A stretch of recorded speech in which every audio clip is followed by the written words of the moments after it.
All right, we're having John McQuan now giving us details of what's playing out in the global space. Great to have you. The week is almost over, but but so a lot of things drama still happening. I heard you talking with Halima there about the issue with Iran, and we remember that we now have a 25% tariff on any country trading with Iran. Right.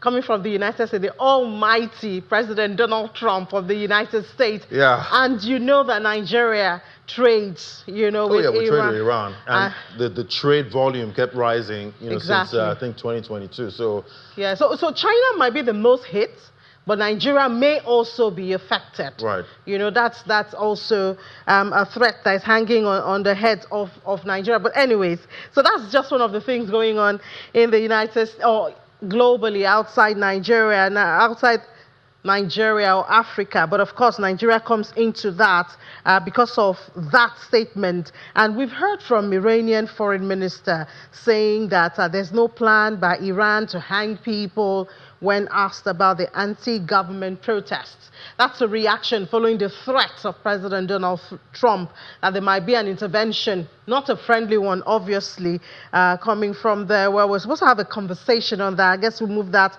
to another day. All over to Spain now, where the European Union harmonized inflation rate went down. It decreased to 3.0% in December from 3.2% in November, according to final data released by the National Statistics Institute.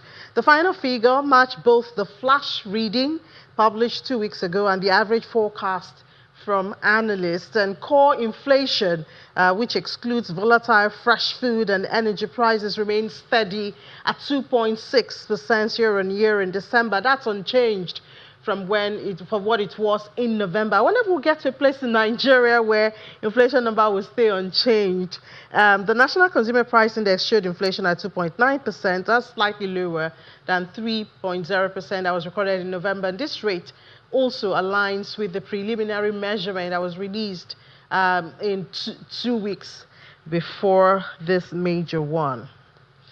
From Spain to the UK, where the economy there grew 0.3% in November, beating market forecasts and offering fresh signs of resilience amid lingering cost pressures. Official data shows the expansion is driven by stronger performance in the services sector, with gains in retail, hospitality, and professional services.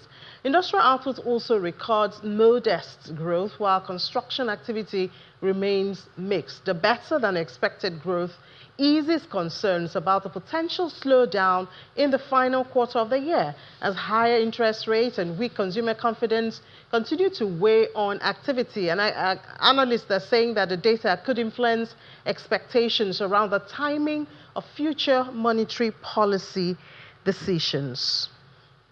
Over in China, where the GRID plan, the plan of 40% surge in investment through 2030 as the country accelerates the development of its power infrastructure. The state-owned utility says it will channel billions of dollars into upgrading transmission networks, expanding renewable energy integration, and modernizing grid technologies over the next decade. Investment aims to support China's clean energy goals and strengthen grid reliability amid growing electricity demand. Officials note that expansion will include ultra-high voltage lines, smart grid projects, and cross-regional power connections to better balance supply and demand across the country.